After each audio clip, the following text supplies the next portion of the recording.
Good morning, everyone. How are you? We are now continuing 2 Corinthians, our study, and I'm so happy I could be with you and read to you from the Word of God. So let's just stop for a second. This is a new set for me here. I'm starting. Paul is writing to a church in Corinth. There's been at least 3 letters written there. One we don't have. 1 Corinthians is another. This is his second letter that we have to the church. And he's telling them how much he loves them, how much has he endured as a minister for Christ. And I was thinking yesterday that a lot of what we're going to read here in the next few days is specially pointed to people like me, but it's for all believers. But it really tells you about how pastors ought to be. So it's very convicting. We're reading here in the 6th chapter. He had just finished in verse 10 say, I'm sorrowful, yet always rejoicing. In other words, I go through a lot of stuff, but I don't get defeated by it. Poor, yet making many rich, having nothing and yet possessing everything. Beggars, but owning everything. See, how you are physically, he's saying, doesn't determine the spiritual joy you're experiencing. Isn't that excellent? We make it how it is on the outside, going to make us happy on the inside. It doesn't work that way, does it? Have you learned that? No. It's communion with Christ, faith, joy, his peace, satisfaction doing his will. So now we get to verse 11, chapter 6. We have spoken freely to you, Corinthians, and open wide our hearts to you. We are not withholding our affection from you, but you are holding yours from us. As a fair exchange, I speak as to my children. Open wide your hearts also. By the way, I was reading a commentary a few days ago on this, and the commentary is an older one, and it's written, the verses they're referring to are from the Authorized Version, 1611 King James. And wow, the wording there might have been good for 1611. So confusing to the mind of a person living in the 21st century. What is Paul saying? He's hinting at something or focusing on something that I think we miss in a lot of our Christianity. Listen, we have spoken freely to you, Corinthians, and opened wide our hearts to you. He said, I love you so much, I'm telling you freely, I'm speaking from my heart. I'm not guarded. Isn't it nice to be so in love with people and trust their love for you, or even if they don't love you so much? But isn't it liberating to be so in love with someone that you can just speak your heart? You're not guarded. Will they reject me? This. What a liberation it is to be filled with the love of God and just love people.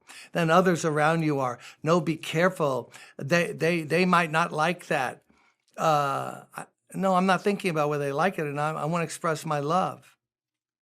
That might make them feel guilty. They're not giving you a gift back. They're not used to that. But see, when you love, you speak freely from your heart. Are there people in your life that you can just speak freely from your heart, beside your family? Paul now has this relationship with the church. It's father-children. It's not, I'm your minister, and after a couple of years I'm going to leave, then I'm not allowed to come back.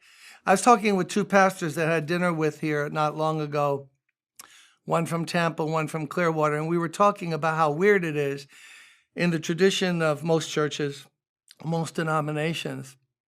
If you serve X number of years at a church, let's say 10, and you leave to go to a bigger, better, or whatever, etiquette says you're not allowed to return and be with the people that you pastored for 10 years.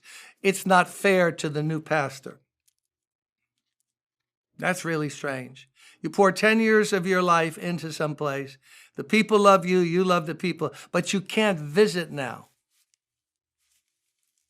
Oh, I'm so happy for the liberation that love brings. We are not withholding our affection from you, but you're withholding yours from us. As a fair exchange, I speak to you as my children. Open wide your hearts also. Do you get what he's saying here? He said, I'm not withholding affection from you. I don't hold back loving you. I'm all out. There's something childlike and adolescent in Paul. Or shall I say, when the love of God gets a hold of you, makes you like a child. You just love someone. You're not guarded, full of complexes. They might not like me. I might end up being look foolish. They might not love me back. And Paul says, hey, I'm not withholding my love from you. You're withholding your love from me. Somebody's come in after I left, these fake apostles. They've turned you against me. So why don't you love me? I love you. I'm speaking freely to you. I've opened my heart to you. How about opening your heart to me? Is that not a beautiful picture of what the Church of Jesus Christ should be like? People speaking to one another freely with an open heart, not guarded and I don't trust. You ever meet someone, they don't trust electricity. They don't trust anything. So they're guarded and you never know them. See, when you read this, you know Paul because he speaks from his heart. Most talk going on right now while you're watching this, most talk going on in New York City and around this country has that kind of fakeness to it because it's all based on what do they want me to say to them? How will I look good? Oh, it's my boss.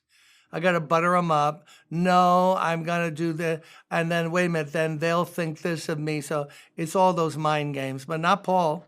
No. It's like a daddy saying to his daughter, come here. My late father-in-law, he was like that. God bless him. When my wife was 25, he would make her sit on his lap and tell her, I love you, Carol. People would laugh at that and say, that's so stupid. Oh, no, not when you love. Not when you love. When you love, you're free, you're loose. You're loose in the good way. And you're unhindered from expressing yourself. Oh God, help our churches, our pastors around America, congregations to love one another and not, it's like a business arrangement. It's like being a member of the Elks Club. Help us to be brothers and sisters. Why do we say brother and sister? Oh, in a lot of churches, they don't. Hey, buddy, what's up, Doc? It's brother and sister. We can love each other. And this makes God so happy because he made us to love one another. God bless you.